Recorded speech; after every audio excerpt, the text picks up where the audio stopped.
Islamic insurgents have been pushing for control in Cabo Delgado, northern Mozambique, since 2017.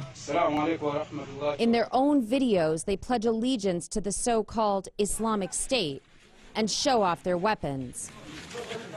They build their territory by terrorizing towns and villages. The conflict has displaced more than 800,000 people. Families flee beheadings and horrific violence. And human rights workers struggle to keep up with the flow of people and reach those trapped in the middle of the conflict zone. 100 miles south of the fighting, people displaced by the violence live here with local families, and the host community is flooded with newcomers. In this village, we meet 28-year-old Louisa Victor. Louisa and her baby were held captive for a month after insurgents attacked her village. I was scared and shaking, and I was crying. I couldn't look at them. Before escaping, Victor witnessed the insurgents' brutality. We saw them beheading men. They would hold the men by the ears and tie them to posts. Then they would behead them and take the heads and bring the heads inside to show us. They said this is the work that we do. Many of the displaced people we met during our 2 weeks in Cabo Delgado said they'd also witnessed beheadings and obscene violence. Their stories made us want to understand the motives of the insurgents beyond the narrative of Islamic extremism. Cabo Delgado is rich in natural resources. But while most local people still live in extreme poverty, it's large international companies that profit from the region's wealth. The insurgency has grown around one of Africa's largest foreign investments, a $20 billion natural gas project run by French energy giant Total. In March, the insurgents mounted a significant attack in Palma, where the project is located, prompting Total to suspend its operations. Total Energies told PBS NewsHour that it's committed to ensuring that local communities benefit from the project. The same preconditions for insurgency that exist around the gas project are also growing around one of Cabo Delgado's most infamous industries: mining. We trekked deep into a forest near Monte Pues, Cabo Delgado's major mining area, to gain access to illegal gold and ruby mines. Multinationals, including the UK-based company Gemfields, have bought rights from the Mozambican government to extract precious minerals and stones from this area. These miners say that the presence of large companies has left them little choice but to dig illegally. We blame the bosses of our country. If they didn't want their people to suffer, they wouldn't give our country's wealth to foreigners. They would leave it to us. As you can see, these people around are very angry. Reports suggest that requests from big businesses for mining concessions have increased as the conflict has escalated, an indication that mining companies are benefiting from the insurgency. The men in this mine are working under tough conditions and say they're often beaten and chased away by security forces. Being pushed out of the mineral industry is one of the many reasons why the people of Cabo Delgado province are unhappy with their government. In Monte Pues's famous ruby mines, the conflict between illegal miners and multinationals boils down to a simple problem. White people want the stones. We want them too.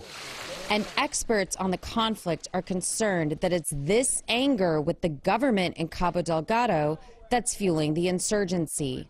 João Feijo works for the Rural Environment Observatory, which aims to contribute to the sustainable development of rural regions like Cabo Delgado. Monte Pues has in fact all the conditions for the insurgents to install.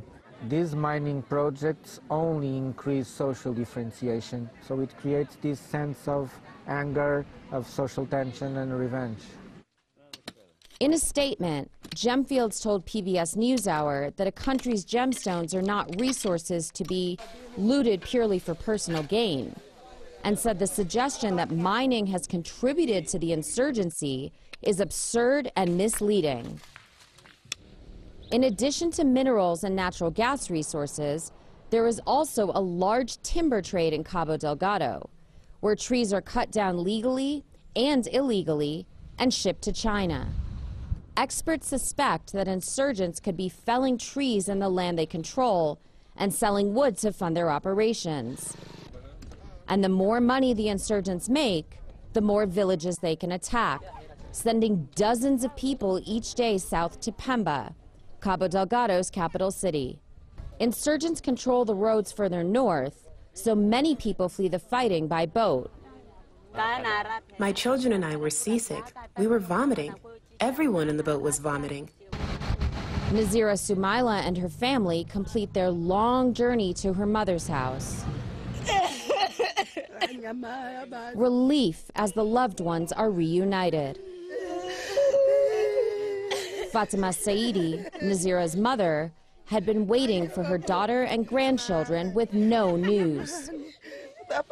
We spent almost 2 months without even going home, waiting for my children to arrive at the beach. Back on Pemba's beaches, it's not just people arriving by boat.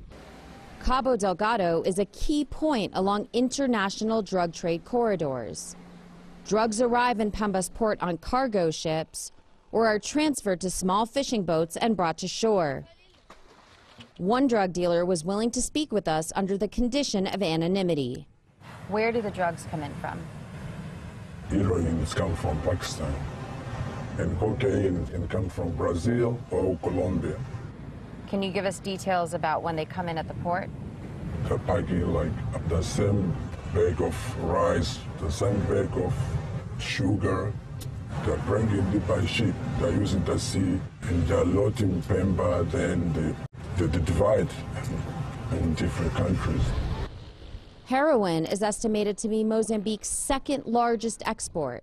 Huge quantities of drugs are transported down to South Africa and on to Europe.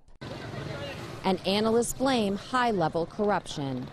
It's not possible to make a business like this without the involvement of the Mozambican big men, from the government and from the army. Interest in preserving this secretive black market economy makes Cabo Delgado fertile ground for the insurgency to thrive. We wanted to ask the government about the marginalization of miners, the drug trade, and multinational business interests, but the Cabo Delgado regional authorities declined our request for an interview.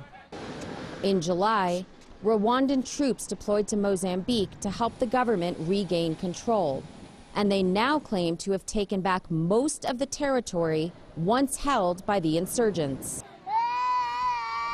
But many who have been displaced by the conflict won't feel safe going home until security is restored. Louisa Victor is still living in a host community 100 miles away from her village. We have nothing, nothing. I just want to go back home. That's what everyone we spoke to said they want. In a region shattered by war, it seems the interest of big business has jeopardized the security of the people of Cabo Delgado.